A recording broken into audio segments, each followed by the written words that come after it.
It was a special night that would change our lives forever. Angela, my wife, was turning 40, and I wanted to celebrate in a way that showed how important she was to me and our family. We decided to go to La Belle Époque, one of the most renowned restaurants in the city. The idea was to provide an unforgettable experience for Angela because she deserved all that and more. What we didn't know was that this night would become unforgettable for entirely different reasons. We arrived at the restaurant around 8 in the evening. La Belle Époque was known for its sophistication and glamour, a true icon of luxury. The atmosphere was filled with the subtle aroma of fine dishes, and the golden lighting created an air of elegance. As we entered, I could feel the stares turning towards us. They weren't looks of curiosity or admiration, but of disdain. The customers, in their elegant clothes and sparkling jewelry, stared at us as if we were intruders in their exclusive haven. "Good evening, we have a reservation under the name Johnson," I said, trying to maintain a calm and confident tone. The maitre d' Henry looked us up and down, clearly judging us. "Ah, yes, of course. Follow me, please," he responded with a sarcastic smile. He led us to a table at the back of the restaurant, near the kitchen. We could hear the clatter of dishes and the muffled sounds of the staff's conversations. It was obvious there were many other available tables, and that this was the worst table in the restaurant. "Michael, are you seeing this?" Angela whispered, her tone mixing indignation and sadness. "They put us here on purpose." "I know, dear," I replied, trying to hide my own frustration. "Let's try to enjoy the night despite this." As we settled in, I heard Henry murmuring something to a nearby waiter. "These people shouldn't be here," he said, not bothering to lower his voice much. My blood boiled, but I restrained myself for Angela and the kids. Marcus, our oldest son, was visibly upset. "Dad, this isn't right," he said, his voice trembling with anger. Lydia, our youngest, just looked at us, not fully understanding what was happening, but clearly feeling the tension in the air. We tried to proceed with dinner, but the night only got worse. A group of wealthy patrons, seated a few tables ahead, began making loud, offensive jokes. "Look at this, La Belle Époque now accepts anyone," one of them said, laughing loudly. "Do they even know how to use cutlery?" Angela squeezed my hand under the table, a gesture that said, "It's not worth it," but I could see the pain and humiliation in her eyes. Marcus was on the verge of exploding, and I knew it wouldn't be long before he responded to the insults. "Do you have a problem?" Marcus finally said, standing up. He had the courage I admired, but also knew it could put us in an even more complicated situation. "Marcus, sit down," Angela said, trying to stay calm. "We won't stoop to their level." But it was too late. The group of patrons laughed even louder, taunting. "Look at that, the boys got guts. Maybe they're here to wash dishes." The night that was supposed to be a celebration turned into a nightmare. I knew I had to do something, but at that moment, the priority was to protect my family. "Let's finish dinner and get out of here," I said, trying to sound resolute. Angela looked at me, and I could see she was on the verge of tears. "Michael, this is so unfair," she whispered. "I know, love, but I promise this won't end like this," I responded, holding her hand firmly. "We'll rise above this situation." I couldn't believe what was happening. We were at the best restaurant in the city, trying to celebrate Angela's birthday. Yet, from the moment we entered, we felt the stares of disdain. Marcus, my son, was visibly irritated by the racist comments Henry, the maitre d', murmured as he directed us to a table at the back, near the kitchen. I tried to stay calm, but Angela's eyes met mine, both aware of the growing tension. As we tried to enjoy the meal, a group of wealthy patrons next to us began making loud, offensive jokes. I saw Marcus clench his fists, struggling to contain his anger. Lydia, my daughter, had tears in her eyes, trying to hide her discomfort. "Hey, Dad, did you hear what they said?" Marcus finally exploded, standing up from his chair. "This is unacceptable. We can't let them talk about us like that." "Marcus, please sit down." I tried to calm him, but he was already on his feet, confronting the group of patrons. "You want to repeat that to my face?" Marcus challenged, his voice trembling with indignation. The patrons laughed, One of them stood up and responded provocatively. "Oh, it seems the little boy has a temper. Why don't you go back to your place and leave us alone?" The tension in the restaurant increased, and before I could intervene, the manager, Charles, approached. "What's going on here?" he asked, his expression stern. "These customers are being prejudiced and disrespectful," Marcus responded, still standing. Charles looked at us with disdain. "I suggest you all calm down. In fact, I think it's best if you leave." "You're kicking us out?" Angela asked, incredulous. "Yes, I am. You're causing a scene and disturbing the other customers." Humiliated and indignant, we got up and left under everyone's gaze. As soon as we got home, the tension exploded into a heated argument. "This was outrageous," Angela exclaimed, throwing her purse on the couch. "How dare they treat us like that?" "We need to do something about this," Marcus said, still visibly shaken. "We can't let this go unpunished." "I agree," I said, trying to control my own anger. "We'll show them they can't treat us this way." "Angela, you could use your legal expertise to investigate the restaurant. I'll use my connections and resources to find out everything about the owners." Angela nodded, already thinking of a plan.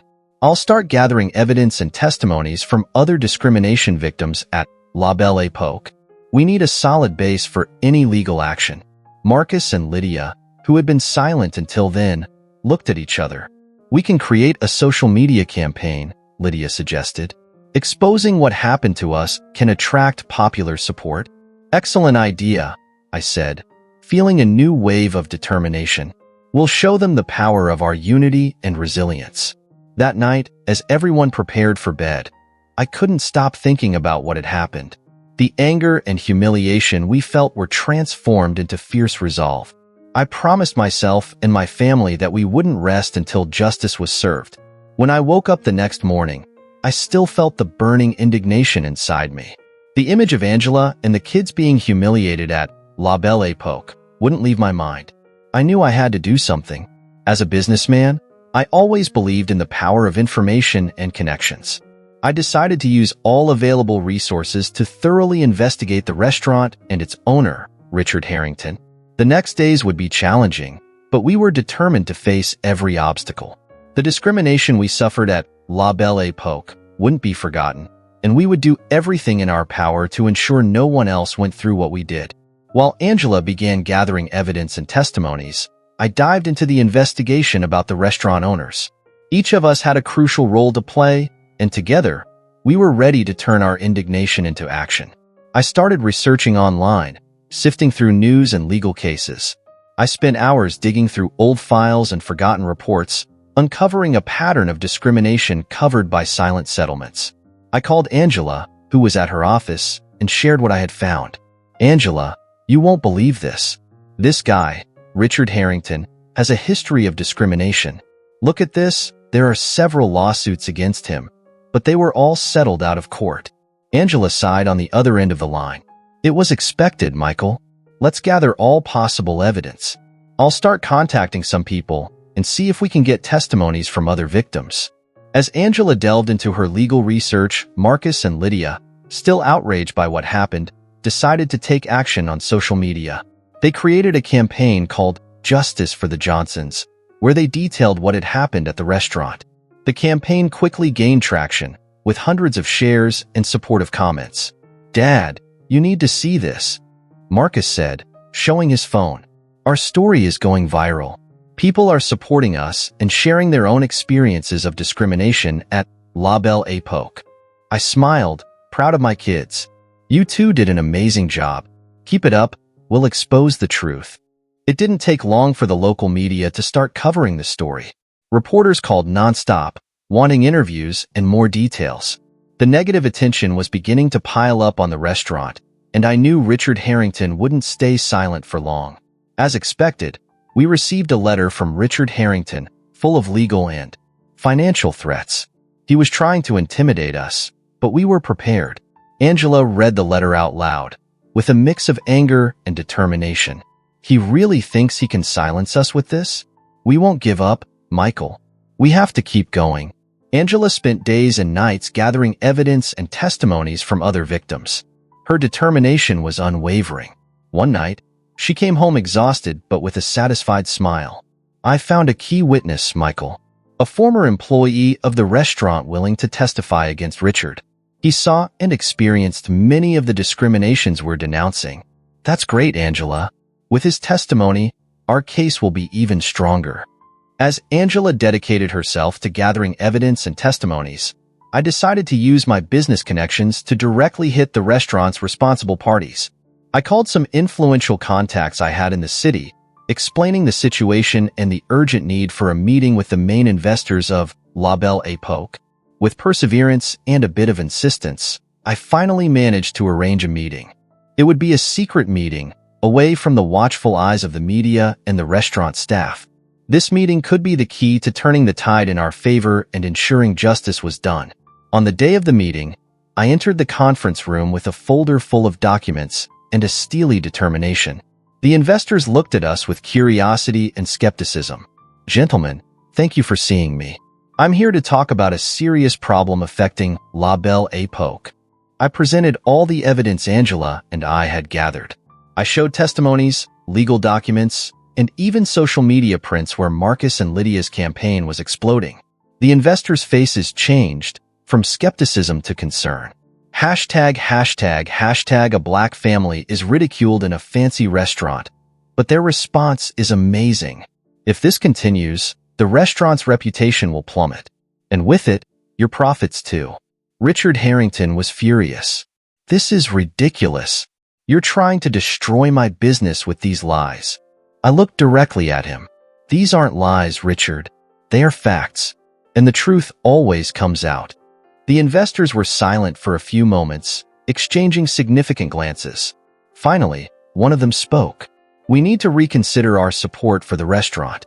We can't be associated with this kind of behavior." I left the meeting feeling a partial victory.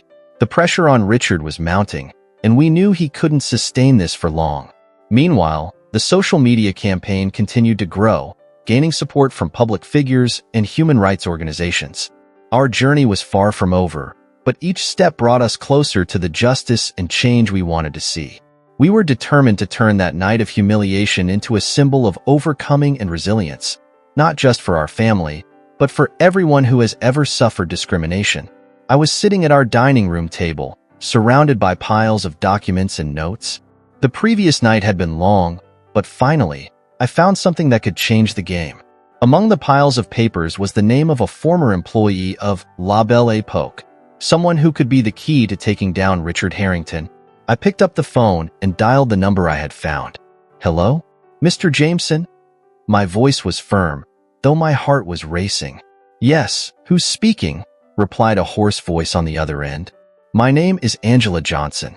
I'm investigating discriminatory practices at La Belle Époque, and your name came up as a potential witness. Could you help me?" There was a moment of silence, followed by a deep sigh. I'm not sure if I can. It's been so long and Richard is a powerful man. I understand your concern, Mr. Jameson, but your statement could make a difference. We're fighting against something much bigger here. It's not just about our family. It's about justice for everyone who has gone through this. He hesitated for a few more seconds before responding. "Okay, Mrs. Johnson, I'm willing to help. Can we meet tomorrow?" "Of course, thank you very much. We'll meet at 10 a.m. at the cafe on the corner of 5th Avenue. I hung up the phone and felt a mix of relief and anxiety. We had a real chance now. I shared the news with Michael, who was in his office, surrounded by computer screens and charts. "Angela, this is amazing. Jameson was a manager there. He must know a lot. We need to prepare a solid statement." "Yes, Michael. And you? Any news about the investors?" Michael smiled. That smile I knew meant he had a plan. "Yes, I managed to arrange a secret meeting with some of the main investors of the restaurant. They are worried about the negative repercussions and are willing to listen." The next day, I met with Mr. Jameson at the cafe. He was a middle-aged man with tired but determined eyes. We talked for hours. He shared horrifying details about Richard's discriminatory practices and how he manipulated complaints to avoid lawsuits. "Mr. Jameson, your testimony will be crucial. We'll ensure your legal protection," I assured, gently touching his hand to comfort him. After the successful first meeting with the investors, we knew we needed more support to implement significant changes at La Belle Époque. We decided to organize a second meeting, this time with a larger group of investors and potential partners who could strengthen our position. Using our network of contacts, we arranged a new meeting to present not only the evidence of discrimination, but also our vision of an inclusive and diverse restaurant. This meeting would be crucial to consolidate our plan and ensure that the changes we wanted were lasting and impactful. With the testimony in hand, Michael and I prepared for the meeting with the investors. We entered the conference room where 4 suited men were waiting for us. There was tension in the air, but Michael was confident. "Gentlemen, thank you for coming. We have brought irrefutable evidence of the discriminatory practices at La Belle Époque." Michael began, distributing copies of the documents we had gathered. The investors flipped through the papers, their expressions changing from skepticism to shock. "This is unacceptable," one of them said, looking up at us. "I agree," Michael replied. "And that's why we suggest a re-evaluation of your support for the restaurant under the current management. Richard Harrington is destroying all of your reputations." "We need to do something quickly," said another investor, visibly worried. "We have a proposal," I continued. "We are willing to buy a significant portion of the shares, provided Richard is removed and we can implement a new policy of inclusion and diversity." The investors looked at each other, murmuring among themselves. After a few minutes, one of them stood up. "We accept your proposal. Richard will be confronted and removed immediately." We left the meeting with a sense of impending victory. When Richard found out, he was furious, but he knew he was cornered. However, our work was just beginning. Now, we needed to ensure that our new management would be an example of equality and respect. We were ready for the next phase of this journey of overcoming injustice. Finally, the day of the turnaround had arrived. It was hard to believe we were about to take the final step in our quest for justice. With the controlling stake in La Belle Époque in our hands, I, Michael, knew exactly what needed to be done. "Angela, it's today," I said, trying to hide the anxiety in my voice as we had breakfast. Marcus and Lydia were excited, but understood the seriousness of the moment. "We're ready," Angela replied with a determined look. She had always been my rock, and at that moment, her strength was what kept us steady. We arrived at the restaurant, and as we opened the doors, all the staff's eyes turned towards us. Richard was there, with his accomplices, still unaware of what was about to happen. I approached him with firm steps, while Angela and the kids followed me. "Richard, we need to talk," I said, in a tone that left no room for discussion. He looked at us with disdain. "What do you want now? Another scene?" "Actually, no," Angela intervened, her voice calm and controlled. "We want you and your friends to pack your things and leave." Richard's expression changed from arrogance to confusion and finally to anger. "What are you talking about?" "We are the new owners of La Belle Époque," I declared, showing the documents proving our majority acquisition of the shares. "And you're fired." Richard turned pale. "Is this a joke?" "No, Richard," Marcus said, with a smile that mixed satisfaction and disdain. "The joke is over." The staff members who had participated in the discriminatory acts also received their dismissal letters, handed by Angela with a firmness that allowed no contest. "We do not tolerate discrimination and disrespect," she stated. "You are all fired." With Richard and his accomplices out of the restaurant, we began to reshape the policy of La Belle Époque. Our first action was to create an environment of inclusion and diversity. We hired a new team, diverse and trained to treat everyone with equality and respect. In the following weeks, the restaurant underwent a transformation. The walls that once seemed cold and impersonal were now adorned with artworks by local artists from various backgrounds. The menu was revised to include dishes from multiple cultures, reflecting the diversity we now celebrated. The reopening of La Belle Époque was an exciting event. Customers from all classes and ethnicities filled the hall, bringing life and energy to the place. A new beginning. "This is amazing," commented Lydia, watching the hustle and bustle around us. "Look at all these people, so different and happy." "That's exactly what we wanted," I replied, feeling a wave of pride and satisfaction. Richard, on the other hand, faced a very different fate. Without resources and discredited, he began to feel the weight of his actions. Lawsuits emerged, and he found himself in financial difficulties. His fall was swift and relentless, a direct consequence of his own arrogance and discrimination. A few months later, we organized a gala event at the renovated restaurant. The hall was packed, and the atmosphere was celebratory. Friends, family, and new customers were all present, sharing our victory. When we took the stage, the applause was deafening. I looked at Angela, Marcus, and Lydia by my side, feeling a deep gratitude for each of them. Today, we celebrate more than the reopening of a restaurant. I began, my voice emotional. We celebrate resilience, justice, and the importance of fighting for what is right. Angela took the microphone, adding her words. This is proof that we can overcome any adversity when we are united. Thank you all for your support. Receiving a standing ovation, the Johnson family celebrated their victory not just as a personal achievement, but as a symbol that justice, when sought with determination and intelligence, can prevail over prejudice and discrimination. And so, La Belle Époque became not just a restaurant, but a beacon of hope and inclusion for everyone.